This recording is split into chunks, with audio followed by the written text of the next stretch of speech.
ഒരു മുസ്ലിം എന്ന് പറഞ്ഞാൽ എന്താ അറിയും, ഇന്നത് ചെയ്യാൻ പറ്റും ഇന്നത് ചെയ്യാൻ പറ്റൂല എന്ന നിലപാടാണ് ഇസ്ലാം. ഒരു തെറ്റ് ഞാൻ ചെയ്യാൻ പാടില്ല എന്നൊരു ബോധമുണ്ടല്ലോ, ആ ബോധമാണ് അടിസ്ഥാനപരമായി വേണ്ടത്. ആ ബോധം നമുക്ക് എന്ത് ചെയ്യണം, നമ്മുടെ കുട്ടികൾക്ക് നൽകാൻ കഴിയും. അപ്പോൾ നിങ്ങൾ എത്ര വലിയ ഇസ്ലാമികമായ പ്രഭാഷകനോ ആളുകളൊക്കെ ആണെങ്കിലും നിങ്ങളുടെ മോള് ശരിക്കും തട്ടനോടല്ലാതെ സ്റ്റേജിൽ കയറുന്നതോടുകൂടെ നിങ്ങൾ മരിച്ചു, നിങ്ങളുടെ ജീവിതം അവസാനിച്ചു. കാരണം നിങ്ങളെ പറ്റിയുള്ള എല്ലാ റെസ്പെക്റ്റും അതോടെ തീർന്നു. ഫോണിനേക്കാളും നല്ല ആകർഷണീയമായ വഴികൾ ഇവിടെ ഉണ്ട്. അസ്സലാമു അലൈക്കും വറഹ്മത്തുള്ളാഹി. ബിസ്മില്ലാ വൽഹംദുലില്ലാ വസ്സലാത്തു വസ്സലാമു അലാ റസൂലില്ലാ. കുട്ടിക്കളിയല്ല സോഷ്യൽ മീഡിയ എന്ന ഒരു പ്രമേയത്തിൽ വിസ്ഡം സ്റ്റുഡൻസ് ഒരു ക്യാമ്പയിൻ സംഘടിപ്പിച്ചു വരികയാണ്. വ്യത്യസ്തങ്ങളായ തലത്തിൽ ആ വിഷയത്തെ നമ്മൾ ചർച്ച ചെയ്ത് കഴിഞ്ഞു. ഒരു ബാല്യത്തിലും കൗമാരത്തിൻ്റെ തുടക്കത്തിലുമൊക്കെ ബുദ്ധി വികസിക്കുന്ന കാഴ്ചപ്പാടുകൾ രൂപീകരിക്കപ്പെടുന്ന ഒരു ഘട്ടത്തിൽ അവർക്ക് സോഷ്യൽ മീഡിയയിൽ നിന്ന് പൂർണ്ണമായൊരു നിരോധനം, അത് നിയമം മൂലം തന്നെ വരണം എന്നതാണ് നമ്മൾ ഈ ഒരു ക്യാമ്പയിനിലൂടെ സർക്കാരിന് മുന്നിലും പൊതുസമൂഹത്തിന് മുന്നിലും വെക്കുന്നത്. അപ്പോൾ അവിടെ നമ്മൾ ഓസ്ട്രേലിയ പോലെയുള്ള അതേപോലെ മറ്റു യൂറോപ്യൻ രാജ്യങ്ങളൊക്കെ ഈ ഒരു വിഷയത്തിൽ നിയമനിർമ്മാണങ്ങൾ കൊണ്ടുവന്ന കാഴ്ച നമ്മൾ കണ്ടു. ഇപ്പോൾ ഈ അടുത്ത ദിവസം GCC രാജ്യങ്ങളിലും ഇത്തരം ഒരു നിയമനിർമ്മാണത്തെക്കുറിച്ചുള്ള വാർത്തകൾ നമ്മൾ വായിക്കേണ്ട UAE-യിലും മറ്റുമൊക്കെ. അപ്പോൾ ഈ ഒരു വിഷയത്തെ നമ്മൾ ചർച്ച ചെയ്യുമ്പോൾ ഇന്ന് നമ്മളോടൊപ്പം ഉള്ളത് പീസ് റേഡിയോ CEO ബഹുമാനനായ ഹാരിസ് ബിൻ സലീം അദ്ദേഹമാണ്. അദ്ദേഹത്തോട് ഈ വിഷയത്തിൽ കുറച്ച് കാര്യങ്ങൾ ചോദിച്ചറിയാനാണ് ആഗ്രഹിക്കുന്നത്. അസ്സലാമു അലൈക്കും വറഹ്മത്തുള്ളാഹി. മൊലി, ഒന്ന് ഇപ്പോൾ ആളുകൾ നമ്മൾ പല രാജ്യങ്ങളും കാണുന്നത് 16 വയസ്സ് 15 വയസ്സ് 12 വയസ്സ് അങ്ങനെ പല രൂപത്തിലുള്ള പ്രായത്തിലുള്ള കുട്ടികൾക്ക് സോഷ്യൽ മീഡിയ നിയമം മൂലം തന്നെ നിരോധിക്കാനാണ് ആ രാജ്യങ്ങളൊക്കെ മുന്നോട്ട് വരുന്നത്. അപ്പോൾ നമ്മളൊരു ഇസ്ലാമിക് കാഴ്ചപ്പാടിൽ ഇതിൻ്റെ ഒരു പ്രായപരിധി പറയാൻ പറ്റുമോ, അല്ലെങ്കിൽ എങ്ങനെയാണ് ഒരു രക്ഷിതാവ് എന്നുള്ള നിലക്ക് കുട്ടികളുടെ മൊബൈൽ ഉപയോഗത്തെ ഏത് പ്രായത്തിൽ സോഷ്യൽ മീഡിയ ഉപയോഗം പ്രത്യേകിച്ച്? അതെ, ഇപ്പം നമ്മളീ പറഞ്ഞ പോലെ നിയന്ത്രണങ്ങൾ വരണമെങ്കിൽ നിയമം മൂലം തന്നെ നിരോധിക്കപ്പെടുമ്പോഴാണ് കുറേ സൗകര്യം. പക്ഷേ നിയമം മൂലം നിരോധിക്കപ്പെട്ട കാര്യങ്ങളും എന്ത് ചെയ്യുന്നുണ്ട്, സമൂഹത്തിൽ നടക്കുന്നുണ്ട്. നമ്മുടെ കുട്ടികളൊക്കെ അത്തരം തിന്മകളുടെ ഭാഗമായി ചേരുന്നുണ്ട്. അപ്പോൾ ഇസ്ലാമികമായി നമ്മൾ പറയുകയാണെങ്കിൽ എന്താണെന്ന് ചോദിച്ചാൽ, വലിയ ആളുകൾ ചെയ്യുന്ന തെറ്റ്, ചെറിയ ആളുകൾ ചെയ്യുന്ന തെറ്റ് എന്നുള്ളൊരു വ്യത്യാസങ്ങളോ വിവേചനങ്ങളോ ഒന്നുമില്ല. അപ്പോൾ നമ്മളെ സംബന്ധിച്ചിടത്തോളം ഒരു തെറ്റ് ഞാൻ ചെയ്യാൻ പാടില്ല എന്നൊരു ബോധമുണ്ടല്ലോ, ആ ബോധമാണ് അടിസ്ഥാനപരമായി വേണ്ടത്. ആ ബോധം നമുക്ക് എന്ത് ചെയ്യണം, നമ്മുടെ കുട്ടികൾക്ക് നൽകാൻ കഴിയണം. അതാണ് ഏറ്റവും പ്രധാനപ്പെട്ട കാര്യം. ഇപ്പോൾ ഫോണ് നമ്മുടെ കുട്ടികൾക്ക് ലഭ്യമല്ലാത്തൊരവസ്ഥ ഉണ്ടാക്കുക എന്നുള്ളത് ഇമ്പോസിബിളാണ്. അതെ, കാരണം നമ്മളിപ്പോൾ ഒരു വീട്ടിൽ 5 ആളുണ്ടെങ്കിൽ 5 ഫോൺ ഉണ്ടാവും. 6ാമത്തവനായിരിക്കും ഈ കുട്ടി. അപ്പോൾ ആ കുട്ടി എന്ത് ചെയ്യും, ഇനി കുട്ടീൻ്റെ കയ്യിൽ ഫോൺ കൊടുക്കുന്നില്ല വിചാരിക്കുക, നിങ്ങളടുത്ത് കുട്ടി വന്നിരിക്കും, നിങ്ങൾ കാണുന്നത് കുട്ടി കാണും. അപ്പോൾ എന്തായിരുന്നാലും ഫോൺ എന്നുള്ളതിൽ നിന്ന് നമ്മുടെ കുട്ടികളെ പൂർണ്ണമായും ഇല്ലാതാക്കുക എന്നുള്ളത് സാധ്യമല്ല. പിന്നെ പണ്ട് കാലത്തൊക്കെ നമുക്ക് എന്താകാമായിരുന്നു, ഇന്നത് കാണാൻ പാടില്ല, ഇന്നത് കണ്ടാൽ മതി, അല്ലെങ്കിൽ യൂട്യൂബിൽ ഇന്ന ഏരിയ മതി എന്നൊക്കെ പറയാം. ഇപ്പോൾ AI ഒക്കെ വന്നോടുകൂടെ എന്താണ്, അങ്ങനത്തെ റെസ്ട്രിക്ഷൻസ് ഒന്നുമില്ല, പരിമിതികളൊന്നുമില്ല. അതായത് ഒരു കുട്ടി എന്താണോ ചോദിക്കുന്നത്, എന്താണോ ആവശ്യപ്പെടുന്നത്, അതെന്ത് ചെയ്യും, കിട്ടും. പണ്ട് ഒരു യൂട്യൂബിൽ സെർച്ച് ചെയ്യണമെങ്കിൽ എന്ത് വേണം, അവൻ എന്തെങ്കിലും എഴുതാനോ വായിക്കാനോ അറിയണം. ഇന്ന് കുട്ടി എന്ത് ചെയ്യും, നെക്കി പിടിച്ചിട്ട് വോയിസ്, അവന് സംസാരിക്കാൻ സമയമായാൽ അവന് സെർച്ച് ചെയ്യാൻ പറ്റും. ഇങ്ങനത്തെ ഒരു കാലഘട്ടത്തിൽ നമ്മൾ എന്താ വെച്ചാൽ, ഈ പറയുന്ന നിയന്ത്രണങ്ങൾക്കൊക്കെ അപ്പുറത്ത് എൻ്റെ ജീവിതത്തെയും എൻ്റെ ഭാവിയെയും എൻ്റെ പഠനത്തെയും എൻ്റെ പരലോകത്തെയും ഒക്കെ നഷ്ടപ്പെടുത്തുന്ന കാര്യം ഞാൻ ചെയ്തു കൂടാന്നുള്ളതാണ്. അത് കോളേജ് ക്യാമ്പസിൽ നിന്നും സ്കൂളിൽ നിന്നാണെങ്കിലും നമ്മൾ പിന്നെ കളിക്കളത്തിൽ നിന്നാണെങ്കിലും അയൽപക്കത്ത് വീട്ടിൽ പോയിട്ടാണെങ്കിലും ഉമ്മാൻ്റെ ഫോൺ കിട്ടിയാലും ഞാൻ ഇന്നതേ ചെയ്യാൻ പറ്റൂ, ചെയ്യാൻ പറ്റില്ല എന്ന ബോധം നമ്മൾ കൊടുക്കണം. ഈ ചെറിയ കുട്ടികളിൽ അതൊക്കെ സാധ്യമാകുമോ എന്ന് ചിലപ്പോൾ ചോദിക്കും. ഒരു 5 വയസ്സായ കുട്ടിയോട് ഇടയ്ക്കിടയ്ക്ക് നിസ്കരിക്കണം എന്നിങ്ങനെ പറയും. അപ്പോൾ അവന് ചെറിയൊരു ചാർട്ടൊക്കെ ഉണ്ടാക്കിയിട്ട് നിസ്കാരം ടിക്ക് ചെയ്യാനൊക്കെ ഉണ്ടാക്കി. പക്ഷെ എന്നാലും എന്ത് ചെയ്യും, നിസ്കരിക്കുന്നത് അവസാന ഘട്ടത്തിൽ ആ ടിക്ക് ചെയ്യാൻ സമയത്ത് എന്ത് ചെയ്യുക, നിശ നിസ്കരിച്ചോന്ന് ചോദിക്കുമ്പോൾ എല്ലാം അറിയാം, അപ്പോൾ നിസ്കരിച്ചു വന്നിട്ട് ടിക്ക് ചെയ്യാം. അപ്പോൾ എന്താണ് ഈ കുട്ടിക്ക് അത് ചെയ്യാൻ കഴിയാത്തത്? നമ്മൾ ആവർത്തിച്ച് പറയേണ്ടി വരുന്നത് എന്തുകൊണ്ടാണ്? ഞാൻ എന്തിനും നിസ്കരിക്കണമെന്നറിയാത്ത ഒരാൾ എങ്ങനെ നിസ്കരിക്കും? ഒരു ബുദ്ധിയുള്ളൊരു മനുഷ്യന് ഞാൻ ഈ ചെയ്യുന്ന പ്രവൃത്തി കൊണ്ട് എനിക്ക് എന്ത് ഗുണം എന്ത് ദോഷം എന്നറിയാം, അതൊരു കാര്യം ചെയ്യാൻ വിവേകമുള്ളൊരു മനുഷ്യന് സാധ്യമല്ല. അപ്പോൾ നമ്മളെ കുട്ടിക്ക് പറഞ്ഞു കൊടുത്തത്, മോനെ സുബഹി നമസ്കരിച്ചാണ്ടല്ലോ വൈകുന്നേരം വരെ അള്ളാഹുവിൻ്റെ ഒരു പ്രൊട്ടക്ഷൻ കിട്ടും, നിനക്ക് അപകടം പറ്റില്ല, നിൻ്റെ സ്കൂൾ ബസ് ആക്സിഡൻ്റ് ആവില്ല, നിനക്ക് സ്കൂളിൽ നിന്ന് എന്തെങ്കിലും അബദ്ധം പറ്റില്ല, നിനക്ക് എന്ത് ചെയ്യും, ഒരു പ്രൊട്ടക്ഷൻ ഉണ്ടാവും എന്ന് അവനോട് പറയുമ്പോൾ അവൻ്റെ മനസ്സിലത് കയറുകയാണ്. സുബഹി എത്ര ഈസിയാണ്, വൈകുന്നേരം വരെ എനിക്ക് അള്ളാഹുവിൻ്റെ പ്രൊട്ടക്ഷൻ കിട്ടുകയല്ലേ. അപ്പോൾ അത് നിങ്ങൾ പറഞ്ഞു കഴിഞ്ഞാൽ അവൻ ഉറങ്ങാൻ പോകുന്ന സമയത്ത് പറയും, ഉമ്മ എന്നെ കുറച്ച് നേരത്തെ വിളിക്കണം കേട്ടോ പറയും, എനിക്ക് സുബഹി നാളെ നിസ്കരിക്കണം. ഇപ്പം നമ്മൾ എന്ത് ചെയ്യുന്നില്ല, കുട്ടികളെന്ന നിലക്ക് അവർക്ക് പറഞ്ഞാൽ മനസ്സിലാവില്ല, കേട്ടാൽ മനസ്സിലാവില്ല എന്ന ഒരു മാനസികാവസ്ഥയിൽ നിൽക്കുന്നത് കൊണ്ടാണ് പ്രശ്നം.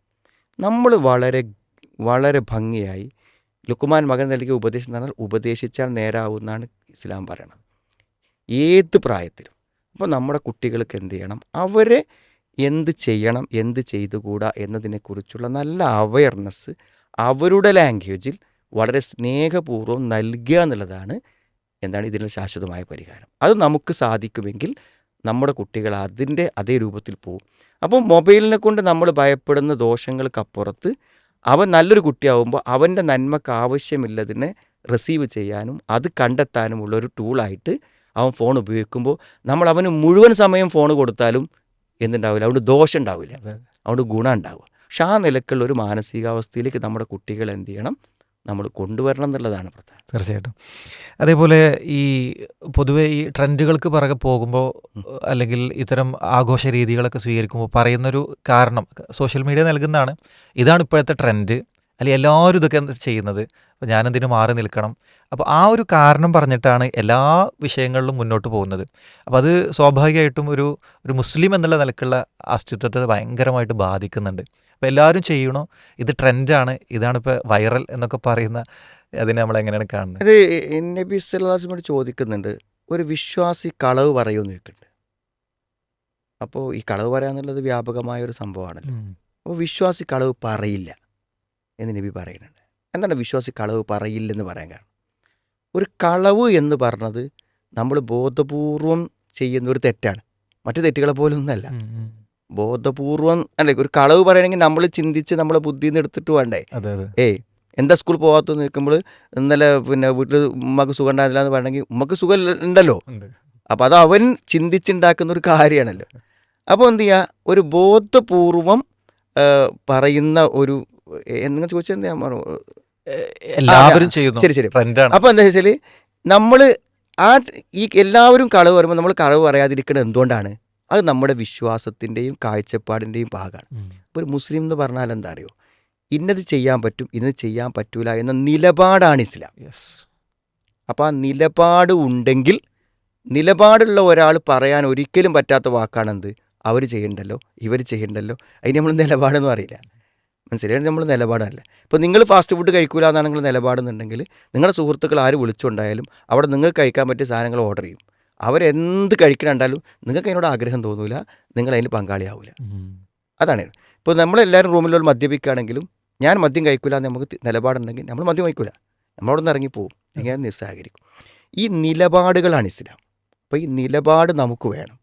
അപ്പോൾ നമ്മൾ ഈ നിലപാടുകളില്ലാത്ത ആളുകൾ അവരുടെ ജീവിതത്തിൽ ആഘോഷങ്ങളായും താല്പര്യങ്ങളായും ചെയ്യുന്ന സംഗതികളെ നമ്മൾ ഫോളോ ചെയ്യുന്നുണ്ടെങ്കിൽ അതിലൂടെ നമ്മൾ പ്രൂവ് ചെയ്യണത് എന്താ, എനിക്ക് വിശ്വാസമില്ല, എന്നെ നിയന്ത്രിക്കുന്നൊരു ഈമാനില്ല, ഞാൻ ഇസ്ലാമിൻ്റെ നിയമങ്ങളെയും നിഷിദ്ധങ്ങളെയും ശരിയായി പിൻപറ്റുന്നവനല്ല എന്നുള്ളതാണ്. അപ്പോൾ ആ ന്യായം ആര് പറയാൻ പാടില്ല? ഇമ്മാത്ത്, കൂടെ കൂടികളാവുക എന്നുള്ള ന്യായം ഒരു വിശ്വാസി പറയാൻ പാടില്ല.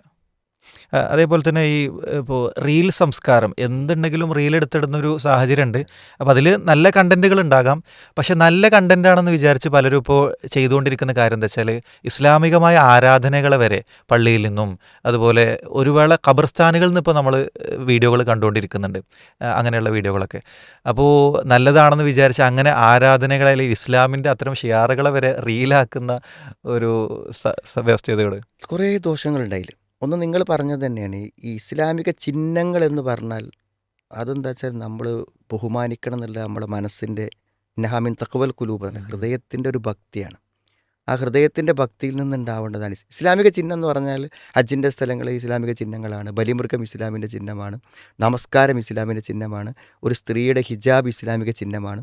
അപ്പോൾ നമ്മൾ ഇങ്ങനത്തെ കാര്യങ്ങളൊക്കെ എന്താ വെച്ചാൽ ഇസ്ലാം പവിത്രമായി കാണുന്ന ഈ കാര്യങ്ങളൊക്കെ നമ്മൾ എന്ത് ചെയ്യാണ്, ഒരു പരിഹാസമായിട്ടും അതേപോലെ തന്നെ ഇങ്ങനത്തെ ചില ട്രെൻഡുകളായിട്ടൊക്കെ ഉപയോഗിക്കുക എന്ന് പറഞ്ഞാൽ അത് നമ്മൾ ആ ഒരു മൂല്യങ്ങളോട് ചെയ്യുന്ന ചിഹ്നങ്ങളോട് ചെയ്യുന്ന ഏറ്റവും വലിയ അപകടമാണ്.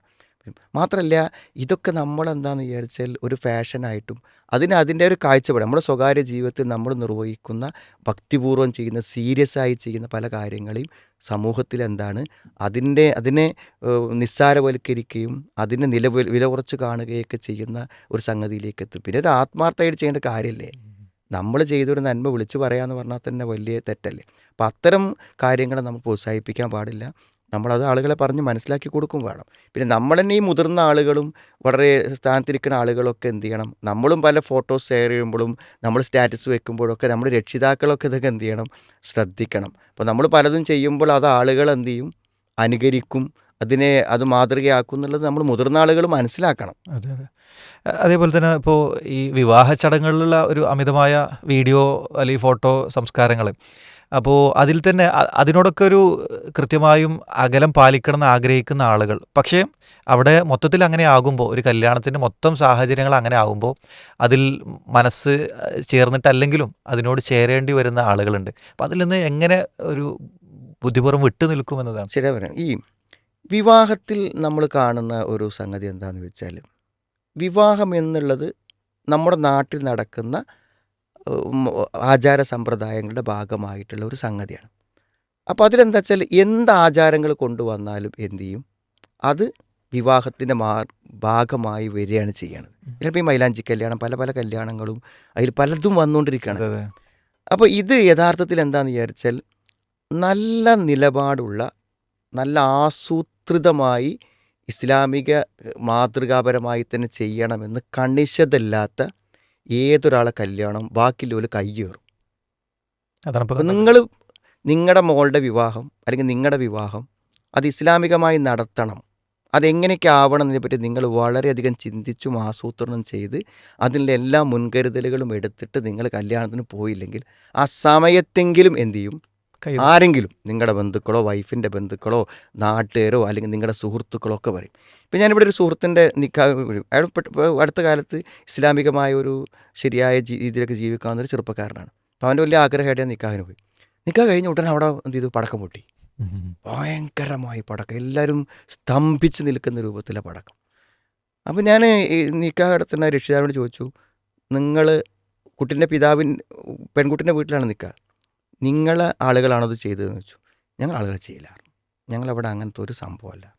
അപ്പം ഞാൻ ഈ വരനോട് ചോദിച്ചു, നിങ്ങൾ ആളുകളാണെന്ന് വെച്ചു. നമ്മളാളുകൾ ഞങ്ങളത് വിചാരിച്ച് വന്നിട്ടില്ല, പക്ഷേ അവർ നമ്മളറിയാതെ ചെയ്ത കാര്യങ്ങൾ. അപ്പോൾ അവൻ്റെ പഴയകാല സുഹൃത്തുക്കൾ ഇവനെ പറ്റിക്കാൻ വേണ്ടി ചെയ്ത കാര്യം. അപ്പോൾ നമ്മൾ ബോധേഡല്ല എന്നുണ്ടെങ്കിൽ എന്തു ചെയ്യും, നമ്മുടെ വിവാഹങ്ങളിൽ അനിസ്ലാമികത കയറിക്കൂടും, ഉറപ്പാണ്. നമ്മളിപ്പോൾ ഒരു പെണ്ണിന് ഇസ്ലാമിക വേഷത്തിൽ കൊണ്ടുവന്നാലും ആ മഫ്തമെല്ലാം അഴിച്ചിട്ട് ഷാൾ ഇട്ട് കൊടുക്കാൻ ഒരു സ്ത്രീ വിചാരിച്ചാൽ നടക്കും. അതുകൊണ്ട് നമുക്കൊരു കൃത്യമായൊരു നിലപാട് വിവാഹത്തിലില്ലെങ്കിൽ ഒരിക്കലും നമുക്കൊരു ഇസ്ലാമിക വിവാഹം നടത്താൻ പറ്റില്ല. അത് അവിടെ വന്നിരിക്കും എന്നുള്ളതാണ്. പിന്നെ ഇതിലൊരു അപകടം എന്താണെന്ന് വിചാരിച്ചാൽ, നമ്മുടെ വ്യക്തിത്വവും നമ്മുടെ ഇസ്ലാമിക മാതൃകകളൊക്കെ ആളുകൾ കാണുന്നത് ഇത്രയും ജനങ്ങൾ കൂടുന്ന ആ സന്ദർഭത്തിലാണ്. അപ്പോൾ നമ്മുടെ ദീനും അതിൻ്റെ ചിട്ടയൊക്കെ അവിടെ വിലയിരുത്തപ്പെടും. അപ്പോൾ നിങ്ങൾ എത്ര വലിയ ഇസ്ലാമികമായ പ്രഭാഷകനോ ആളുകളൊക്കെ ആണെങ്കിലും നിങ്ങളുടെ മോള് ശരിക്കൊരു തട്ടൊന്നും ഇടാല്ലാതെ സ്റ്റേജിന്മേൽ കയറിനോടുകൂടെ നിങ്ങൾ മരിച്ചു, നിങ്ങളെ ജീവിതം അവസാനിച്ച്. കാരണം നിങ്ങളെ പറ്റിയുള്ള എല്ലാ റെസ്പെക്റ്റും അതോടെ തീർന്നു. അതുകൊണ്ട് ജനങ്ങളിൽ പരസ്യമായി ഇസ്ലാമിനെ അവഹേളിക്കുന്ന, ഇസ്ലാമിക മര്യാദകളെ ചോദ്യം ചെയ്യുന്ന ഏറ്റവും മോശപ്പെട്ട വിവാഹ സദസ്സുകളായിട്ട് മാറുകയാണത്. നമ്മൾ നല്ല നിലപാടോടെ നിന്നാൽ ആണും പെണ്ണൊക്കെ വേറെ നിൽക്കും. പുതിയണ്ണാണെങ്കിലും അവളെ കാണേണ്ട പോലെ കാണുള്ളൂ, കാണണ്ടാത്ത ആൾക്കാരെന്തെങ്കിലും കാണില്ല. അവളെ ഫോട്ടോകൾ വ്യാപകമായി ഷെയർ ചെയ്യപ്പെടില്ല, കല്യാണത്തിൽ അനാചാരങ്ങൾ നടക്കില്ല, അവിടെ മ്യൂസിക് ഉണ്ടാവില്ല. അവിടെ നമ്മൾ വിചാരിക്കുന്നൊരു ഇസ്ലാമിക ചിട്ടപ്രകാരം നടത്താൻ പ്രീ പ്ലാൻഡായിട്ട് കല്യാണം ആലോചിക്കുമെന്ന് നമ്മൾ വരൻ അന്വേഷിക്കുമ്പോൾ ചോദിക്കണം, എന്ത്, ഞങ്ങളൊരു ഇസ്ലാമിക തന്നെ അല്ല, ഇസ്ലാമികൻ്റെ അനുസരിച്ച് ഞങ്ങൾ കല്യാണം നടത്തുള്ളൂ. എല്ലാം നമ്മൾ അന്ന് മുതൽ പറയണം, നിശ്ചയത്തിൽ പറയണം. ഇവളിപ്പോൾ ഒരു ഇസ്ലാമിക വേഷത്തിലാണ് വരിക, അതൊക്കെ ഇപ്പോൾ എങ്ങനെ നിങ്ങൾക്കത് വിവാഹത്തിന് ഉൾക്കൊള്ളാൻ പറ്റുമോ, നിങ്ങളെ വീട്ടിലൊക്കെ അംഗീകരിക്കുക വെച്ചാൽ അതൊക്കെ നമ്മൾ ചോദിച്ച് സമ്മതമാക്കി കഴിഞ്ഞാൽ പിന്നെ അതിലൊന്നും അഭിപ്രായങ്ങളില്ല. അതെ. അപ്പോൾ നമ്മൾ ആദ്യം തന്നെ നമ്മൾ അങ്ങനെ നടത്തുള്ളൂ എന്ന് തലക്ക് മുതൽ ആലോചിച്ച് മുന്നോട്ട് പോവുകയാണെങ്കിൽ നമുക്ക് നടത്താൻ പറ്റും, സംശയം. അതെ. പിന്നെ ഈ സോഷ്യൽ മീഡിയയിലേക്ക് തന്നെ വരുമ്പോൾ ഈ പുരുഷന്മാരാണെങ്കിലും സ്ത്രീകളാണെങ്കിലും നേരത്തെ പറഞ്ഞ പോലെ ഒരു അമിതമായ റീൽ സംസ്കാരവും കാര്യങ്ങളൊക്കെ ഉണ്ട്. അതിൽ തന്നെ ഇപ്പോൾ നമ്മൾ കണ്ടുകൊണ്ടിരിക്കുന്നത് സ്ത്രീകൾ, പെൺകുട്ടികൾ ഒക്കെ കൂടുതലായി അത്തരം റീലുകൾ ക്രിയേറ്റ് ചെയ്യുന്നു, അല്ലെങ്കിൽ സ്വന്തമായി വീഡിയോകൾ ചെയ്യുന്നു. അതൊക്കെ ഒരു പോസിറ്റീവ് തലത്തിൽ നിന്ന് മാറി കുറേ കൂടി ആ നിലക്ക് എക്സ്പോസ്ഡ് ആയിട്ടും അങ്ങനെയൊക്കെയുള്ളൊരു തലത്തിലേക്ക് കൂടുതലായി വരുന്നുണ്ട്. അപ്പോൾ അതിനെ ആ ഒരു ലജ്ജ നഷ്ടപ്പെടുന്ന ഒരു സാഹചര്യത്തെ എങ്ങനെയാണ് നമ്മൾ ഇത് നോക്കിയത്? നമ്മൾ മുൻകൂട്ടി കണ്ടില്ല എന്നുള്ളതാണ് പ്രശ്നം. ഈ ഇൻസ്റ്റഗ്രാമും ഫേസ്ബുക്കും എല്ലാം ഉപയോഗിക്കുമ്പോൾ സോഷ്യൽ മീഡിയയിലെ ഈ പൊതു ട്രെൻഡ് എല്ലാവരും വീഡിയോ ചെയ്യുക, എല്ലാ ആളുകളും ഇതിൻ്റെ ആളുകളായിട്ട് വരിക, അപ്പോൾ ഇങ്ങനത്തെ ഒരു അവസ്ഥ വരുമ്പോൾ സ്വാഭാവികമായും ഇതൊക്കെ കണ്ടുകൊണ്ടിരിക്കുന്ന കുട്ടികളിൽ എന്ത് ചെയ്യും, ഈ താല്പര്യം വരുമല്ലോ. അപ്പോൾ അവരെന്ത് ചെയ്യണം, അപ്പോൾ ഒരു പെൺകുട്ടി എന്ത് ചെയ്യണം, എന്ത് ചെയ്തുകൂടാ എന്നൊരു ഗൈഡൻസ് നമ്മൾ ആരെങ്കിലും ഒരു പെൺകുട്ടിക്ക് കൊടുത്തിട്ടുണ്ടോ? അപ്പോൾ അവൾക്ക് ചെയ്യാവുന്ന സോഷ്യൽ മീഡിയയിലെ ഏരിയകൾ ഉണ്ടല്ലോ, ആ ഏരിയകൾ എന്താണെന്ന് നമ്മൾ അവർക്ക് പറഞ്ഞു കൊടുക്കാത്തതിൻ്റെ ഒരു പ്രശ്നമാണ്. അപ്പോൾ അവരെന്ത് ചെയ്യും, എല്ലാവരും പ്രത്യക്ഷപ്പെടുന്ന പോലെ പ്രത്യക്ഷപ്പെടും. അപ്പോൾ പ്രത്യക്ഷപ്പെട്ടതിന് ശേഷം നമ്മൾ എന്ത് ചെയ്യണം, ഇവരൊക്കെ എന്താ ഇങ്ങനെ വരുന്നു എന്നാണ് നമ്മൾ ചോദിക്കുന്നത്. ഇപ്പം ഞാൻ പറയണത്, നമ്മളൊക്കെ മക്കൾ വളർന്നു വരുമ്പോൾ ഇങ്ങനത്തെ ഒരു കാലഘട്ടത്തിൽ വരുമ്പോൾ അവർക്കൊക്കെ ഈ റോൾ നിർവഹിക്കേണ്ടി വരും. അവർക്ക് കോഴ്സിന് പോകേണ്ടി വരും. എന്ത് കോഴ്സിന് പോകും, അവരെന്ത് പഠിക്കും, അവരെന്ത് ചെയ്യും, ഈ സോഷ്യൽ മീഡിയ അവരെന്ത് ഇടപെടും, പുതിയ തൊഴിൽ സാധ്യതകളിൽ അവർക്ക് ഏതൊക്കെ സാധ്യതകളുണ്ട്, എല്ലാം നമ്മൾ മുൻകൂട്ടി രക്ഷിതാക്കളും സമൂഹവും പ്രബോധകന്മാരും സംഘടനക്കാരും ഒക്കെ ആലോചിച്ചിട്ടില്ലെങ്കിൽ കുട്ടികൾ സ്വയം ഇതിൽ ഓരോ വഴികൾ കണ്ടെത്തുമ്പോൾ അത് നമുക്ക് സ്വീകാര്യമാവില്ല, അത് ഇസ്ലാമികമാവില്ല. അപ്പോൾ പെൺകുട്ടികളെ എങ്ങനെ നമുക്ക് സോഷ്യൽ മീഡിയയിൽ അവർക്ക് എത്രമാത്രം ഇടപെടാം, എങ്ങനെയൊക്കെ ഇടപെടാം എന്നതിനെ നമ്മൾ ഇസ്ലാമികവും പ്രായോഗികവുമായിട്ടുള്ള ഫലപ്രദവുമായിട്ടുള്ള വഴികളെക്കുറിച്ച് നമ്മൾ എന്ത് ചെയ്യണം, ചിന്തിക്കണം. അതിൻ്റെ ഗൈഡ് ലൈൻ നമ്മൾ കൊടുക്കണം. അതെ. അതേപോലെ തന്നെ ഇപ്പോൾ മുതിർന്ന ആളുകളാണെങ്കിൽ പോലും, മുതിർന്ന സ്ത്രീകളോ പുരുഷന്മാരോ കല്യാണം കഴിഞ്ഞ് മക്കളൊക്കെ ഉള്ള ആളുകൾ, അവരൊക്കെ നേർക്കുനേരെ ഒരു ആൺപെൺ ബന്ധങ്ങളെ അല്ലെങ്കിൽ അതിന് അതിർവരമ്പുകളൊക്കെ കാത്തു സൂക്ഷിക്കുമ്പോൾ തന്നെ ഈ സോഷ്യൽ മീഡിയയിൽ എത്തുമ്പോൾ അതൊരു പേഴ്സണലായി ചാറ്റ് ചെയ്യുന്നതിൽ അതിലൊന്നും പ്രശ്നമില്ല എന്ന് വിചാരിച്ച് പിന്നീട് അത് വലിയ അപകടങ്ങളിലേക്കും അവിഹിതങ്ങളിലേക്കും ചാടിപ്പോകലിലേക്കും എത്തിപ്പെടുകയാണ്. അങ്ങനത്തെ വാർത്തകൾ കൂടി വന്നുകൊണ്ടേ ഇരിക്കുകയാണ്. അപ്പോൾ അവിടെ എന്താ നമ്മൾ സൂക്ഷിക്കണം? നമ്മൾ വളരെ ശ്രദ്ധിക്കേണ്ട കാര്യം, ഇപ്പം ഞാൻ ഇന്ന് പോലും ക്ലാസ്സിൽ പെൺകുട്ടികളോട് പറഞ്ഞ ഒരു കാര്യമാണത്.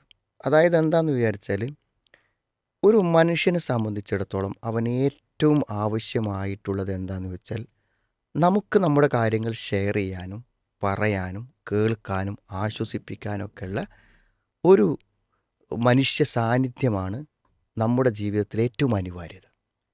വേറൊക്കെ ഇല്ലാതെ നമുക്ക് ജീവിക്കാൻ പറ്റും. അങ്ങനെ ഒരു മനുഷ്യന് ആശ്രയിക്കാനും ആശ്വാസം കൊള്ളാനും ഷെയറിങ്ങിനും പറ്റുന്നത് ആരാണ്? ഈ ഓപ്പോസിറ്റ് സെക്സാണ്. അതിൽ മാത്രമേ അത് കിട്ടുള്ളൂ. അത് ഉമ്മനോട് പറഞ്ഞാൽ കിട്ടില്ല, വാപ്പയോട് പറഞ്ഞാൽ കിട്ടില്ല, ഒരു പെൺകുട്ടിക്ക് പെൺകുട്ടിയായ സുഹൃത്തിനോട് പറഞ്ഞാൽ കിട്ടില്ല, ഒരിക്കലും കിട്ടില്ല. അതുകൊണ്ട് എല്ലാ മനുഷ്യനും പ്രായപൂർത്തിയാകുന്നത് പോലെ ആകുന്നത് മുതൽ എന്ത് ചെയ്യുന്നുണ്ട്, അങ്ങനത്തെ ഒരു ഷെയറിങ് ആഗ്രഹിക്കുന്നുണ്ട്. പക്ഷെ അങ്ങനെ ഒരു ഇടമുണ്ടെന്നോ, ഇങ്ങനെ ഒരു ഷെയറിങ്ങിന് ഇങ്ങനെ ഒരു സന്തോഷമുണ്ടെന്നോ, ഇങ്ങനെ ഒരു ഭയങ്കരമായിട്ടുള്ളൊരു റിലാക്സേഷൻ കിട്ടുമെന്നോ ആർക്കും അറിയില്ല. എപ്പോഴാണ് അവർക്കത് അറിയണത്? നിങ്ങളുടെ ക്ലാസ്സിൽ ഒരു ആൺകുട്ടിയായിട്ട് കണക്ഷൻ ഉണ്ടാവുമ്പോഴാണ്. അപ്പോൾ മാത്രമാണ് അത് അറിയണത്. അപ്പോൾ അത് അറിയുമ്പോൾ അവരെന്ത് ചെയ്യും, അതിൻ്റെ ഒരു ആസ്വാദനവും അതിൻ്റെ ഒരു അനുഭവവും അതിൻ്റെ ഒരു ആശ്വാസവും കാണുമ്പോൾ എന്ത് ചെയ്യാണ്, അത് ആ കൂടുതൽ ശക്തമായി വരും. പിന്നെ അത് വേർപെടുത്താൻ പറ്റാത്തൊരു ബന്ധമായി മാറും. അപ്പോൾ നമ്മളെന്താ പറയുക, ഇങ്ങനൊരു സംഗതി ഉണ്ട്. ഇത് ആൺപെൺ ബന്ധങ്ങളിൽ നമ്മൾ ഇടപെട്ട് കഴിഞ്ഞാൽ നമ്മൾ ഇതിൽ പെടും. ആരും പെടും. 100ക്ക് 100 ആളും പെടും. അതിൽ നിന്ന് ആരും ഒഴിവല്ല. ഈ നിയമം ലംഘിച്ചാൽ, ഒരാണ് പെണ്ണ് എന്നുള്ളതിന് നമ്മളുള്ള ഒരു അകലുണ്ടല്ലോ, ആ അകലം ഒരാൾ ലംഘിച്ചാൽ അവരത് വരും. അതെപ്പോഴെങ്കിലും നമ്മുടെ ജീവിതത്തിൽ വന്നു പോയോ അപകടമാണ്. അപ്പോൾ നിങ്ങൾക്ക് വേണമെങ്കിൽ ഈ പറഞ്ഞതിന് ഏറ്റവും വലിയ എക്സാമ്പിൾ പറയാൻ പറ്റും. ഇപ്പോൾ നിങ്ങൾ സ്കൂൾ പഠിക്കണം, അപ്പോൾ നിങ്ങളുടെ ക്ലാസ്സിലുള്ള പെൺകുട്ടികളുമായിട്ട് നിങ്ങൾക്കൊരു പരിചയവും ഒക്കെ ഉണ്ട്. പിന്നെ നിങ്ങൾ മറന്നുപോയി, നിങ്ങൾക്ക് ഒരു 50 വയസ്സായി. ശേഷം നിങ്ങൾ എന്ത് ചെയ്യാണ്, ആ ഗ്രൂപ്പിൽ വരികയാണ്, അവരെ കാണുകയാണ്. അപ്പോൾ നിങ്ങൾ തമ്മിൽ എന്ത് ചെയ്യാണ്, അന്ന് നിങ്ങളുടെ മനസ്സിൽ തോന്നിപ്പോയ ഒരു ചെറിയ റിലേഷൻ, അപ്പോൾ ആ ഗ്രൂപ്പിൽ കുറേ പെണ്ണുങ്ങളുണ്ടാവും. പക്ഷെ അന്ന് നിങ്ങൾക്ക് തോന്നിയ ആ സ്ത്രീയെ നിങ്ങൾ നോട്ട് ചെയ്യും, അവരോട് നിങ്ങളത് പറയും, നിങ്ങൾ കണക്ഷൻ വരും. നിങ്ങൾക്ക് രണ്ടുപേരും കുടുംബങ്ങളുണ്ടാവും, അതൊക്കെ തകരും താറുമാറാവും. അപ്പോൾ എപ്പോഴെങ്കിലും ഒരു സ്ത്രീക്കോ ഒരു പുരുഷനോടോ ഒരു ബന്ധം തോന്നിപ്പോയാൽ അയാളെ മരണം വരെ വേട്ടയാടുന്ന ഒരു അപകടമാണ്. ഏത് പ്രായവും ഏത് സമയവും ഒന്നും അതിന് വ്യത്യാസമില്ല. അപ്പോൾ നമുക്ക് എന്ത് ചെയ്യണം? അള്ളാഹു നമുക്ക് തന്നിട്ടുള്ള ഈ ഒരു റിലാക്സേഷനുള്ള ഏറ്റവും വലിയ അവസരം ഒരാണും പെണ്ണും ഒന്നിച്ചനെ നിർവഹിക്കണം. അതിന് വിവാഹമാണ്. അപ്പോൾ അത് വിവാഹിതനാവുക അതുവരെ ഇങ്ങനത്തെ ബന്ധമുണ്ടാവാൻ പാടില്ല എന്നും അത് ഇത്രയും അപകടകരമാണെന്നും ആർക്ക് ബോധം വേണം? ഈ പോണ ആൺകുട്ടികൾക്കും പെൺകുട്ടികൾക്കും ഒക്കെ ബോധം വേണം. വിവാഹിതരായ ആളുകൾക്കും മനസ്സിലാവണത് ഇങ്ങനെ ഒരു ബന്ധത്തിലേക്ക് പോകുമ്പോൾ എന്തു ചെയ്യും? സ്വാഭാവികമായിട്ട് എനിക്ക് അതിലൊരു ആകർഷണീയത തോന്നും, എൻ്റെ കുടുംബമൊക്കെ എനിക്ക് നഷ്ടപ്പെട്ടു പോകും എന്നുള്ള ബോധം എല്ലാവർക്കും കൊടുക്കണം. ഇന്ന് നമ്മൾ ഏറ്റവും ഭയപ്പെടേണ്ട അത്ഭുതമാണ്. ഏറ്റവും അധികം അവിഹിതങ്ങൾ, ഏറ്റവും അധികം കൊലപാതകങ്ങൾ, ആത്മഹത്യകൾ നടക്കുന്ന വിഷയം ഏതാണെന്ന് ചോദിച്ചാൽ പ്രണയമാണ്. അതുകൊണ്ട് പ്രണയമെന്ന് പറയുമ്പോൾ ആളുകൾ അതിനെ ഭയങ്കര ഒരു സംഭവമായിട്ട് കാണുന്നെങ്കിലും അതിന് അനന്തരഫലങ്ങളെയും അതുകൊണ്ട് അപകടങ്ങളെയും സമൂഹം വിലയിരുത്തുകയാണെങ്കിൽ നമ്മൾ ഏറ്റവും അധികം ജനങ്ങളെ ബോധവൽക്കരിക്കേണ്ട കാര്യം എന്താണെന്ന് ചോദിച്ചാൽ ഒരാണും പെണ്ണും തമ്മിലുള്ള സൗഹൃദം ലീഗലല്ലാതൊരു സൗഹൃദം വരുന്നതിനെ ജാഗ്രത കാണിക്കണം എന്നുള്ളത് തന്നെയാണ് നമ്മൾ പറഞ്ഞു കൊടുക്കുക. ഓക്കെ. മറ്റൊരു ഏരിയ ഇപ്പോൾ സോഷ്യൽ മീഡിയ വന്നതോടുകൂടി ആളുകളിലേക്ക് ദീനെത്തുന്നത്, ദീനീപരമായ അറിവുകൾ എത്തുന്നത് അത് വ്യാപിച്ചിട്ടുണ്ട്. അതിലേക്ക് ആളുകൾ അട്രാക്റ്റ് ചെയ്യപ്പെടുന്നൊക്കെ ഉണ്ട്. അതൊരു നല്ല കാര്യമാണ്. പക്ഷേ അതോടൊപ്പം തന്നെ ആളുകൾ ഈ ചെറിയ 1 മിനിറ്റിൻ്റെ റീല് അതൊക്കെ പരമാവധി കാണുള്ളൂ. വലിയ വീഡിയോകൾ കാണാനുള്ള ടെൻഡൻസി കുറഞ്ഞു. അപ്പോൾ അതിൽ നിന്ന് അറിവുകൾ സ്വീകരിക്കുന്നു. അങ്ങനെ അബദ്ധത്തിൽ ചെന്നപ്പെടുന്നു. അതുപോലെ പല ആളുകളും ദീന് ശരിയല്ലാത്ത രൂപത്തിൽ ഇതിലൂടെ പ്രചരിപ്പിക്കുന്നു. അപ്പോൾ ഇതിപ്പോൾ എന്താ പറയുക ഷുമൽ, ഈ ദീൻ്റെ കാര്യത്തിൽ മാത്രമല്ല, അല്ല ഇപ്പം നമ്മൾ ചില ആരോഗ്യരംഗത്ത് കാണുന്നവരൊക്കെ എന്ത് ചെയ്യാണ്? വീഡിയോ ഇടുകയാണ്. എന്തൊക്കെയാ നമ്മൾ കേൾക്കുന്നത്? ഇതൊക്കെ പരസ്പര വൈരുദ്ധ്യങ്ങളല്ലേ? അപ്പം ഓതൻറ്റിക് ആയിട്ടുള്ള സോഴ്സുകളിൽ നിന്ന് അറിവ് സ്വീകരിക്കുക എന്നുള്ളത് ഇസ്ലാമിൻ്റെ വലിയൊരു തത്വമാണ്. നിങ്ങൾക്ക് ഭയത്തിൻ്റെയോ നിർഭയത്തിൻ്റെ വല്ല വർത്തമാനങ്ങളും വന്നു കഴിഞ്ഞാൽ നിങ്ങളിൽ അറിവുള്ളവരിലേക്ക് നിങ്ങളത് മടക്കുകയും അവർ ചിന്തിച്ചാലോചിച്ച് നിങ്ങൾക്ക് പറയുന്ന യഥാർത്ഥ അറിവുകൾ മാത്രമേ സ്വീകരിക്കാൻ പാടുള്ളൂ എന്നൊരു ബേസ് ഖുർആൻ നമുക്ക് പറഞ്ഞു തന്നിട്ടുണ്ട്. ഇതെല്ലാറ്റിലും ഓതൻറ്റിക് അല്ലാത്ത, അപ്പോൾ നിങ്ങൾ ആരോഗ്യരംഗത്ത് ഓതൻറ്റിക് അല്ലാത്ത ഒരു സംഗതി നിങ്ങൾ സ്വീകരിച്ചാൽ എന്ത് ചെയ്യും? നിങ്ങളുടെ ജീവിതം അപകടത്തിൽപ്പെടും. എല്ലാറ്റിലുമുണ്ട് എന്തെല്ലാം കാര്യങ്ങൾ. നമ്മൾ ഏതൊക്കെ ഏരിയ പരിശോധിച്ചോ ആ ഏരിയകളൊക്കെ. സാമ്പത്തിക രംഗത്ത് എന്തൊക്കെ പരസ്യങ്ങളാണ്. നമ്മളിപ്പോൾ മുഴുവൻ പൈസയും പോയി ഇൻവെസ്റ്റ് ചെയ്തിട്ടേക്കാൻ നമ്മളറിയുക ഒരു അപകടത്തിലാണ് പെട്ടത്. അപ്പോൾ എന്ത് ചെയ്യണം? എല്ലാറ്റിലും പതിരുകളുണ്ടെന്ന് നമ്മൾ തിരിച്ചറിയണം. അതുകൊണ്ട് ദീനിൽ അപകടം പറ്റാതെക്കണമെങ്കിൽ ദീനിൻ്റെ ബേസിക് നോളജ് നമുക്ക് വേണം. അത് ശരിയല്ല എന്ന് നമുക്ക് മനസ്സിലാക്കാൻ പറ്റുന്ന രൂപത്തിലുള്ള അടിസ്ഥാന വിവരം അത് എല്ലാ ആളുകളും ഉണ്ടാക്കി വെക്കണം. പിന്നെ യഥാർത്ഥ സോഴ്സുകളിൽ നിന്ന് മാത്രമേ നമ്മൾ ഇത് സ്വീകരിക്കുള്ളൂ എന്നും നമുക്ക് കണിശത വേണം. അല്ലാന്നുണ്ടെങ്കിൽ അപകടങ്ങൾ ഉറപ്പാണ്. തീർച്ചയായിട്ടും. അതേപോലെ ഇപ്പോൾ പ്രത്യേകിച്ച് പുതിയ തലമുറയൊക്കെ ഭയങ്കര ഡിപ്രഷനിലേക്ക് കൊണ്ടുപോകുന്നൊരു കാര്യമാണ് ഈ സോഷ്യൽ മീഡിയയിൽ ഭയങ്കര കളർഫുള്ളായ ലൈഫ് കണ്ടുകൊണ്ടിരിക്കുകയാണ്. പ്രത്യേകിച്ച് ഇൻസ്റ്റഗ്രാമിലാണ് കൂടുതലെന്നാണ് നമ്മുടെ വിലയിരുത്തൽ. അപ്പോൾ ഈ യൂട്യൂബേഴ്സിൻ്റെയും ഇൻഫ്ലുവൻസേഴ്സിൻ്റെ ഒക്കെ ഭയങ്കര കളർഫുൾ ലൈഫ് കാണുമ്പോൾ നമ്മളൊക്കെ വളരെ താഴെയാണ്. അപ്പോൾ എന്തപ്പോൾ അവർക്കൊക്കെ ഇത്ര ലൈഫ്, നമുക്കൊന്നുമില്ല എന്ന് വിചാരിച്ച് ആകെ ഡിപ്രഷനിലേക്ക് പോവാണ്. ശരിക്കും ഇത് പിന്നെ വളരെ ശക്തമായിട്ട് നബി സ്വല്ലല്ലാഹു അള്ളാഹു പറഞ്ഞൊരു കാര്യമാണ്. വലാത്ത മുദ്ദന്ന ഐനൈക ഇലാമ മത്താനാബി, നാം സുഖജീവിതങ്ങൾ നൽകിയ ആളുകളിലേക്ക് നീ ആഗ്രഹത്തോടു കൂടെ നോക്കരുത് എന്നുള്ളതാണ്. ഇന്നിപ്പോൾ എന്താണെന്ന് വിചാരിച്ചാൽ നമ്മൾ ഇപ്പോൾ ഒരു പ്രായം കുറഞ്ഞൊരു കുട്ടിക്ക് ഈ പിന്നെ നിരന്തരമായ റീലുകളും കാര്യങ്ങളും കാണുന്നത് കൊണ്ട് എന്താണ് പ്രശ്നമെന്ന് മനഃശാസ്ത്രപരമായി തന്നെ നമ്മൾ വിലയിരുത്തിയാൽ അവൻ കാണുന്ന ഓരോ റീലുകളും ഓരോ ഷോട്ടുകളും എന്തു ചെയ്യാണ്? അവനിൽ പുതിയ പുതിയ ആഗ്രഹങ്ങളും പുതിയ പുതിയ ആശകളും പുതിയ പുതിയ ആവശ്യങ്ങളും ജനിപ്പിക്കുകയാണ് ചെയ്യുന്നത്. അതിൻ്റെ ഒരു പ്രശ്നം എന്താ വെച്ചാൽ നമുക്ക് ആഗ്രഹങ്ങളുണ്ട്, അത് നടക്കുന്നില്ല എന്നുണ്ടെങ്കിൽ ഉണ്ടാകാവുന്ന ഒരു മാനസിക സമ്മർദ്ദം ഉണ്ടല്ലോ, ഇത് ഓരോ ദിവസവും പുതിയ പുതിയ സമ്മർദ്ദങ്ങൾ എന്ത് ചെയ്യാണ്? ഉണ്ടായിക്കൊണ്ടിരിക്കുകയാണ് ചെയ്യണത്. അപ്പോൾ നമ്മളിപ്പോൾ ഒരു കുറച്ച് കുട്ടികൾ എന്ത് ചെയ്യാണ്? ഒരു ഗ്രൂപ്പായി ടൂർ പോയി ഒരു സ്ഥലത്ത് പോയിട്ട് ഒരു മനോഹരമായ ഒരു സ്ഥലത്ത് നിന്ന് ഒരു ഫോട്ടോ എടുത്തിട്ട് അവരത് പോസ്റ്റ് ചെയ്തു, അല്ലെങ്കിൽ അവിടുത്തെ ഒരു വീഡിയോ ഇട്ടു. ഈ വീഡിയോ കാണുമ്പോൾ എനിക്കിങ്ങനെ എൻ്റെ കൂട്ടുകാരെ കൂടെ പോയിട്ടൊന്നും പോകാൻ പറ്റുന്നില്ലല്ലോ എന്നൊരു പുതിയ ആഗ്രഹം എൻ്റെ മനസ്സിൽ വരികയാണ്. അവന് പ്രായോഗികമായി ഇപ്പോൾ അതെന്താവില്ല, പ്രായോഗികമാവില്ല. അപ്പോൾ ഓരോ ആഗ്രഹങ്ങൾ പുതിയതുണ്ടാവുക, അത് നടക്കാതിരിക്കുക. അപ്പോൾ എന്തു ചെയ്യും? അതൊന്നും നടക്കില്ല, നിലവിലുള്ളത് അവന് കോൺസെൻട്രേറ്റ് ചെയ്യാനും പറ്റില്ല. അങ്ങനെ സമ്മർദ്ദത്തിലാവുകയും ഡിപ്രഷനിലാവുകയും ചെയ്യുകയാണ് നമ്മുടെ കുട്ടികൾ ചെയ്യുന്നത്. അതുകൊണ്ട് ഇത്തരം കാര്യങ്ങൾ എന്ത് ചെയ്യണം? നമ്മുടെ കുട്ടികൾ എന്ത് കാണുന്നു, എന്ത് കാണുന്നില്ല, എന്ത് കാണണം കാണണ്ട എന്നുള്ളതിനെ പറ്റി നമ്മൾ നന്നായിട്ട് എന്ത് ചെയ്യണം? ശ്രദ്ധിക്കേണ്ടതുണ്ട് എന്ന് മനസ്സിലാവും. പിന്നെ നമ്മൾ ഈ സോഷ്യൽ മീഡിയയെക്കുറിച്ച് പറഞ്ഞു വരുമ്പോൾ തന്നെ ആ. കുട്ടികൾ ഫോണിന് അഡിക്റ്റ് ആണ് അല്ലെങ്കിൽ സോഷ്യൽ മീഡിയയ്ക്ക് അഡിക്റ്റ് ആണെന്ന് പാരൻസിന് ബോധ്യപ്പെട്ടു. മിക്കവാറും ആളുകൾക്ക് ഇപ്പോൾ അത് ബോധ്യപ്പെട്ടിട്ടുണ്ടാവും. പക്ഷേ എന്നാലും എങ്ങനെയാണ് പ്രാക്ടിക്കലി അവരെ അതിൽ നിന്ന് തിരിച്ചു കൊണ്ടുവരിക എന്നുള്ളതിന് ഒരു വഴികൾ മുന്നിലില്ലാത്തൊരവസ്ഥ. അപ്പോൾ പിന്നെ അങ്ങനെ പോകട്ടെ എന്ന് വിചാരിക്കുകയാണ്. ശരിക്കും പറയുകയാണെങ്കിൽ എന്താ അറിയോ, ഇപ്പോൾ ഒരു കുട്ടി ഉറങ്ങുന്ന ടൈം നമുക്ക് ഉറങ്ങാമെന്ന് വിചാരിക്കാം. ഉണർന്നിരിക്കുന്ന ടൈമുണ്ടല്ലോ, 24 മണിക്കൂറിൽ 8 മണിക്കൂർ ഉറങ്ങുന്നുണ്ടെങ്കിൽ ബാക്കിയുള്ള ടൈം എന്ത് ചെയ്യാണ്? ബാക്കിയുള്ള ടൈം എന്ന് പറഞ്ഞാൽ 2/3 ടൈമാണ് അതെ. ഒരു ദിവസത്തിൻ്റെ. ഈ സമയത്ത് അവൻ എന്ത് ചെയ്യണം എന്നതിന് യാതൊരു പ്ലാനും ഇല്ല. ഒരു പ്ലാനും ഇല്ല. രക്ഷിതാവിന് പ്ലാനില്ല. സ്കൂൾ ടൈമിൽ ചിലപ്പോൾ സ്കൂളിൻ്റെ സ്റ്റാർട്ടിങ്ങിലും അവസാനം വരെ എന്ത് ചെയ്യണമെന്നുണ്ടാവും. ബാക്കിയുള്ള ടൈമുകളിലൊന്നും എന്ത് ചെയ്യണമെന്നതിന് പ്രത്യേകിച്ച് ഒഴിവ് ദിവസങ്ങൾ, ഒഴിവ് സമയങ്ങൾ, വെക്കേഷൻ. അപ്പോൾ എന്തൊരു കുട്ടി ഒരിക്കലും വെറുതെ ഇരിക്കില്ല. അത് മനുഷ്യൻ. ആ കുട്ടിക്ക് എന്ത് ചെയ്യണം? അവൻ എൻ്റർടൈൻമെൻറ്റ് വേണം, അവൻ എന്തെങ്കിലും അധ്വാനങ്ങൾ വേണം. അപ്പോൾ എന്താ പറയുക, ഇത് കുട്ടികൾ സ്വയം കണ്ടെത്തണം. അങ്ങനെയാണ് കുട്ടികൾ വികൃതിയാകുന്നത്. കുട്ടികൾ ഓരോ നശീകരണ ശീലങ്ങൾ പഠിക്കുന്നത്, കുട്ടികൾ ചില വേണ്ടാത്തരങ്ങൾ പെടുന്നത് ഒക്കെ എന്താ പറയുക, അവർക്ക് ഷെഡ്യൂളില്ല. അവർക്ക് ആഗ്രഹങ്ങളുണ്ട്, കഴിവുണ്ട്, ശാരീരിക ശേഷിയുണ്ട്. അപ്പോൾ അവർ സ്വന്തം എല്ലാം കണ്ടെത്താണ്. അവർ സ്വയം കളികൾ കണ്ടെത്തുകയാണ്. അപ്പോൾ അനുജനെങ്ങനെ ദ്രോഹിച്ചിട്ട് കരയിപ്പിക്കലാണോ ഓനൊരു എൻ്റർടൈൻമെൻറ്റെങ്കിൽ ഓൻ ആ പരിപാടി തന്നെ കരണ്ടാവും. കാലകാലം അതുണ്ടാവും.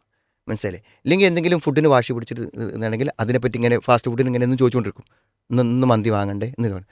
അപ്പോൾ നമ്മൾ എന്ത് ചെയ്യണം തരുമോ? ഇപ്പോൾ ഈ ഫോണിന് എങ്ങനെ കുട്ടി അഡിക്ഷൻ ആയത്? അത് നമ്മൾ എന്ത് ചെയ്തതാണ്? കുട്ടിക്ക് ഒരു പ്രത്യേക സമയത്ത് കുട്ടീനെ നടക്കിയിരുത്താനൊക്കെ വേണ്ടിയിട്ട് എന്ത് ചെയ്യാണ്, എന്നാൽ ഈ ഫോൺ ഉണ്ടെങ്കിൽ കുറച്ച് നോക്കിക്കോന്ന് പറയും. നമ്മൾ തന്നെ കൊടുത്തിട്ട് ഫോൺ ശീലാക്കിയത്. നമ്മളാണ് അവൻ ആദ്യമായിട്ട് പാസ്വേഡ് അടിച്ചു കൊടുത്തത്. നമ്മളാണ് വിരൽ വെച്ചിട്ട് അത് ഓപ്പൺ ചെയ്ത് കൊടുത്തത്. അപ്പോൾ ഞാൻ പറയുന്നത് വെച്ചാൽ, ഒരു കുട്ടി ജനിച്ചത് മുതലല്ല, ഗർഭപാത്രത്തിൽ ആ കുട്ടി കിടക്കുന്നത് മുതൽ എന്ത് ചെയ്യണം? നമ്മൾ ആ കുട്ടിനെ നമ്മുടെ കൂടെ അങ്ങനെ ഒരു ജീവൻ, ഒരു ഭാവി ജീവൻ വളർന്നു വരുന്നുണ്ട്. അവൻ്റെ സ്വഭാവം, അവൻ്റെ സംസ്കാരം, അവൻ്റെ ഭാവിക്ക് സുരക്ഷിതമായ ജോലി, അവൻ്റെ പെരുമാറ്റം, ഇതൊക്കെ നമ്മൾ ഇതിന് ബേസ് ഉണ്ടാക്കി കൊടുക്കേണ്ടതിൻ്റെയൊക്കെയുള്ള നല്ല പ്രോഗ്രാമിങ് ശരിക്കും എന്ത് ചെയ്യണം? നമ്മളെ പാരൻറ്റിങ്ങിൽ നൽകിയിട്ട് രക്ഷിതാക്കൾ അതിനനുസരിച്ചിട്ട് വന്നാൽ ഒരു പ്രശ്നമല്ല. നമ്മൾ ഫോൺ എന്നുള്ളത് ഒരു പ്രശ്നം തന്നെയല്ല. ഞാനതിന് ഉദാഹരണം പറയുന്നത് വെച്ചാൽ, ഒരു കുട്ടിയുണ്ട്, അവൻ ഏകദേശം എനിക്ക് തോന്നുന്നത് ഒരു 5 വയസ്സ് കൂട്ടാം. ഇപ്പോൾ ഈ 5 വയസ്സുള്ള കുട്ടി ഇടയ്ക്കിടയ്ക്ക് നമ്മുടെ വീട്ടിലൊക്കെ വിസിറ്റായിട്ട് വരും. അപ്പോൾ ഞാൻ ഈ കുട്ടീനെ നിരീക്ഷിക്കുമ്പോൾ എന്താ വെച്ചാൽ, ഈ കുട്ടി വന്നാൽ എന്താ ചെയ്യാറിയോ? വാപ്പൻ്റെ ദേഹത്ത് പിടിച്ച് കയറിയിട്ട് വാപ്പ ഫോൺ ഒളിപ്പിച്ച് വെക്കും. അത് പിടിച്ച് അരയിലാണെങ്കിലും പിടിച്ച് വാങ്ങി. പിന്നെ ഇവൻ എന്താ വെച്ചാൽ, ഈ ഫോണ് പിടിച്ചുകൊണ്ടാണ് അവനിപ്പോൾ നമ്മൾ വരുമ്പോൾ എന്തെങ്കിലും വെള്ളം കൊടുത്താൽ അത് കുടിക്കണത് എല്ലാം. ആ ഫോണൊന്നും അവൻ ഒഴിവാകുന്നില്ല. തിരിച്ചു പോണത് വരെ ആ ഫോണിലാണ്. അപ്പോൾ അവൻ എല്ലാ സമയത്തും ഫോണിലല്ലേ. എന്നാൽ ഈ ഫോണിൽ കിടക്കുമ്പോൾ നമ്മുടെ വീട്ടിലെ കുട്ടികൾ എന്ത് ചെയ്യണം? ഒരു ഗെയിം കളിക്കണം. ആ ഗെയിം പറഞ്ഞാൽ ഈ ഗണ്ണ് ഉപയോഗിച്ചിട്ട് എന്ത് ചെയ്യാണ്? റൗണ്ടായിട്ടുള്ള ചില ബോളുകൾ ഇങ്ങനെ തെറിപ്പിക്കും. എന്നിട്ട് അതൊരു പ്രത്യേക കേന്ദ്രത്തിൽ വീഴ്ത്തണം. അതിൽ മഞ്ഞുണ്ട്, പല കളറുകളുണ്ട്. അത് ഭയങ്കര ബുദ്ധിപരമായതും ഒരു ലക്ഷ്യം നേടേണ്ടത്, കുറേ കോൺസെൻട്രേഷൻ നമുക്കുണ്ടാക്കുന്ന, ഒരു വിജയത്തിൻ്റെ സന്തോഷം ഉണ്ടാക്കുന്ന, നല്ല ഒരു ത്രില്ലുണ്ടാക്കുന്ന ഒരു ഗെയിമാണ്. അപ്പോൾ ഈ ഗെയിം 2 ആൾ കളിക്കാൻ തുടങ്ങിയപ്പോൾ തരും, ഇപ്പോൾ ഫോൺ അവിടെ വെച്ച് ഗെയിമിലേക്ക് വന്ന്. അപ്പോൾ ഫോണിനേക്കാളും നല്ല ആകർഷണീയമായ വഴികൾ ഇവിടെ ഉണ്ട് എന്നാണ്. പക്ഷെ നമ്മൾ കണ്ടെത്തുന്നില്ലല്ലോ. അപ്പോൾ നമ്മൾ എന്ത് ചെയ്യണം? വെറുതെ നമ്മുടെ കുട്ടി ഒരു 5ാം ക്ലാസ് പഠിക്കുന്ന കുട്ടിയായിരിക്കും. നമ്മൾ വെറുതെ കുട്ടിയൊന്ന് പോയിരുന്നുണ്ട്, വെറുതെ ജെമിനായോ ഏതെങ്കിലും ഒന്ന് ഓണാക്കിയിട്ട് നമ്മൾ പറയണത്, നീ ഒന്ന് ഇംഗ്ലീഷ് സംസാരിച്ചാൽ പറയല്ലോ. 2 വാക്ക് ഇംഗ്ലീഷ് സംസാരിക്കുമ്പോൾ അതിന് മറുപടി കിട്ടും. മനസ്സിലായി? ഇല്ലെങ്കിൽ എന്തെങ്കിലും എനിക്ക് അറിയേണ്ട കാര്യം ചോദിച്ചു നോക്കാൻ. അപ്പോൾ നമ്മുടെ നിയന്ത്രണത്തിലാണ്. നമ്മൾ അടുത്ത് ചോദിക്കുമ്പോൾ ചോദ്യത്തിൽ നമ്മൾ ഇടപെടുന്നുണ്ട്. അപ്പോൾ എന്ത് ചെയ്യും? അവർ ലാംഗ്വേജ് ഡെവലപ്പ് ചെയ്യും. അവർ ഭയങ്കര രസമായിരിക്കും. അപ്പോൾ നമ്മളത് ഫോൺ ചോദിക്കുമ്പോൾ ഫോൺ കൊടുക്കാതെ നമുക്ക് 2 കൂടി ഇരിക്കാമെന്ന് പറഞ്ഞിട്ട് അവന് ത്രില്ല് കിട്ടുന്നൊരു കാര്യം ബോധപൂർവം ചെയ്തു കൊടുക്കുന്നതിനെ പറ്റി ആലോചിക്കുമ്പോൾ അവന് ഫോൺ കിട്ടുന്നു എന്ന ലക്ഷ്യം നടക്കുന്നു. അപ്പോൾ സത്യത്തിൽ എന്താ വെച്ചാൽ, നമ്മൾ പ്രോഗ്രാം ചെയ്ത് കുട്ടികളെ മുന്നോട്ട് കൊണ്ടുപോകുന്നില്ല. നമുക്ക് ഷെഡ്യൂളില്ല, നമുക്ക് ലക്ഷ്യമില്ല, നമുക്ക് കുട്ടികളെക്കുറിച്ചുള്ള അറിവില്ല. അപ്പോൾ ഇങ്ങനത്തെ ഒരു കാര്യം കൊണ്ടാണ് ഈ അപകടങ്ങളൊക്കെ ഉണ്ടാവുന്നത്. ഞാൻ മനസ്സിലാക്കുന്നത്, നിയന്ത്രിച്ച് ഫോൺ ഉപയോഗിക്കാൻ കുട്ടികളെ പരിശീലിപ്പിക്കാനും ഫോണുകളല്ലാത്ത എൻ്റർടൈൻമെൻറ്റിലേക്ക് കുട്ടികളെ കൊണ്ടുവരാനും ഒക്കെ രക്ഷിതാക്കൾ ആഗ്രഹിച്ച് നടക്കും. പക്ഷേ ഈ കംപ്ലൈൻറ്റ് വേണ്ട രക്ഷിതാക്കളൊക്കെ എങ്ങനെയാണെന്ന് വെച്ചാൽ ഇവർ ഫോണിന് അഡിക്റ്റായി, ഇവർക്ക് ചില ബുദ്ധിമുട്ടുകളൊക്കെ ഇതുകൊണ്ട് വന്നു, ഇവർക്ക് ഫോൺ കിട്ടണില്ല, ഇവന് ഫോണൊന്നും വരുന്നില്ല, അവൻ സ്കൂളിൽ പോകണില്ല, വായിക്കണില്ല, ഭക്ഷണം കഴിക്കണില്ല, ഇങ്ങനത്തെയൊക്കെ നിവൃത്തിയില്ലാത്ത ഘട്ടത്തിലെത്തുമ്പോഴാണ് ഫോൺ അഡിക്ഷനെ പറ്റി നമ്മോട് പറയണത്. അത് വരാതിരിക്കാൻ ഒരു രക്ഷിതാവ് ബോധപൂർവ്വം ശ്രമിച്ചാൽ നടക്കും. ഇൻഷാ അല്ലാ. തീർച്ചയായിട്ടും. അപ്പോൾ ഒരുപാട് ഏരിയകളിൽ നല്ലൊരു വെളിച്ചം വീശുന്നതായിരുന്നു ഈ സംസാരം. അൽഹംദുലില്ലാ, അള്ളാഹു സ്വീകരിക്കട്ടെ. അപ്പോൾ നമ്മളൊരു പോഡ്കാസ്റ്റ് ഇവിടെ വൈൻഡപ്പ് ചെയ്യാണ്. നേരത്തെ പറഞ്ഞ പോലെ തന്നെ കുട്ടികൾക്ക് ഫോണിൽ നല്ല ഏരിയകൾ നമുക്ക് സെറ്റ് ചെയ്ത് കൊടുക്കാൻ പറ്റും. അപ്പോൾ അതിൽ പീസ് റേഡിയോ, അതുപോലെ ജമീൽ തുടങ്ങിയ ആപ്പുകളൊക്കെ നമുക്ക് അവിടെ ഉപയോഗിക്കാൻ പറ്റും. കുട്ടികൾക്ക് കുറച്ച് സമയം നല്ല വീഡിയോകൾ കാണാനോ അല്ലെങ്കിൽ ഒരു മ്യൂസിക് ഇല്ലാത്ത പാട്ട് കേൾക്കാനോ ഒക്കെ ജമീൽ ആപ്പ് നമുക്ക് വളരെ സൗകര്യപ്രദമായി യൂസ് ചെയ്യാൻ പറ്റും. ആ രൂപത്തിൽ കുട്ടികളുടെ മൊബൈൽ ഉപയോഗത്തെ നിയന്ത്രിച്ചുകൊണ്ട് മറ്റു കാര്യങ്ങളിലേക്ക് വഴിതിരിച്ച് വിടുന്നതോടൊപ്പം തന്നെ നിയന്ത്രിച്ചുകൊണ്ട് ഏറ്റവും നല്ല കാര്യങ്ങളിൽ സെറ്റ് ചെയ്യാൻ വേണ്ടി രക്ഷിതാക്കൾക്ക് സാധിക്കണം. അള്ളാഹു സഹായിക്കുമാറാവട്ടെ. അസ്സലാമു അലൈക്കും വറഹ്മത്തുള്ളാഹി.